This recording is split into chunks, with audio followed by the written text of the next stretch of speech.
करने आए हैं या खर्च करने आए हैं दोस्तों। लेकिन निवेश की जब बात करते हैं कि लोगों को अपने समय को निवेश करना है, तो मुझे जान के बहुत आश्चर्य होता है कि हर व्यक्ति को यह नहीं पता होता कि सही तरीके से निवेश कैसे किया जाए। अगर ऐसा होता तो हर व्यक्ति अर्थव्यवस्था में समान रूप पर होता, समान स्तर पर होता, समान इनकम पर होता, समान स्टेटस पर होता।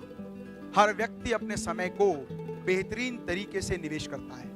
यस और नो? आज से 20 साल पहले कुछ 10-20 परिवार के लोग मिले, उनके माता पिता मिले और उन्होंने कहा हम चाहते हैं कि हमारे बच्चों का भविष्य बेहतर हो, इसलिए हमारे बच्चों को हम सिखाएंगे कि बेहतर निवेश कैसे किया जाए।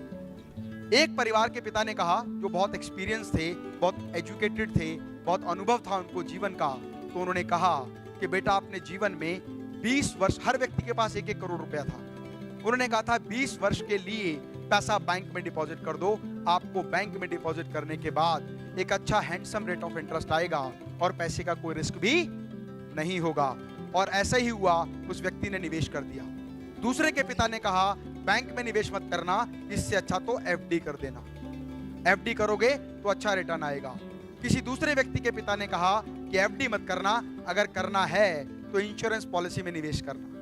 किसी के पिता ने कहा अगर निवेश करना है तो गोल्ड खरीद लेना, क्योंकि गोल्ड से बढ़िया कोई निवेश नहीं है, इक्विवेलेंट टू कैश होता है। किसी के पिता ने कहा कि गोल्ड में क्या होगा, वो तो रखा रहेगा, इससे अच्छा तो व्यापार में निवेश करना। किसी के पिता ने कहा कि जमीन में निवेश करना, और ऐसे बहुत सारे लोगों ने अलग अलग पैसे को अलग अलग तरीके से निवेश किया।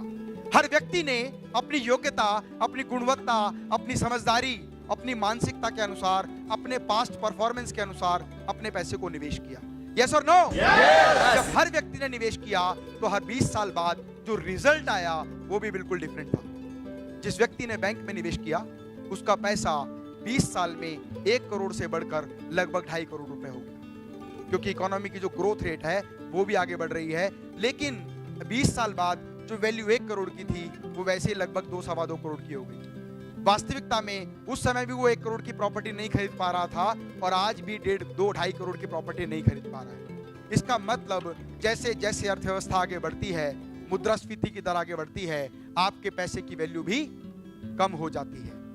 ठीक उसी तरह से एक व्यक्ति ने जिसने एफडी की थी उसके वो 1 करोड़ रुपए लगभग 3.25 करोड़ रुपए हो गए। ठीक उस तरह से 2 लोगों ने गोल्ड खरीदा था, एक ने गोल्ड को सॉलिड रूप में खरीदा और एक ने गोल्ड को ऑर्नामेंट्स, ज्वेलरी में खरीदा। जिसने सॉलिड खरीदा था उसका वो गोल्ड 1 करोड़ से 5 करोड़ हो गया। जिसने ज्वेलरी खरीदी थी उसका गोल्ड केवल 4.5 करोड़ का हुआ, क्योंकि आप जानते हैं जब ज्वेलरी बेचेंगे तो मेकिंग चार्ज कट जाएगा। एक व्यक्ति ने प्रॉपर्टी खरीदी, उसकी वो 1 करोड़ की प्रॉपर्टी 20 करोड़ की हो गई, और एक व्यक्ति ने प्रॉपर्टी खरीदी, उसकी वो प्रॉपर्टी 1 करोड़ से बढ़कर केवल 7 करोड़ की हो पाई। और एक और व्यक्ति ने जो प्रॉपर्टी खरीदी उसकी प्रॉपर्टी लगभग 1.5 से 2 करोड़ की हो पाई।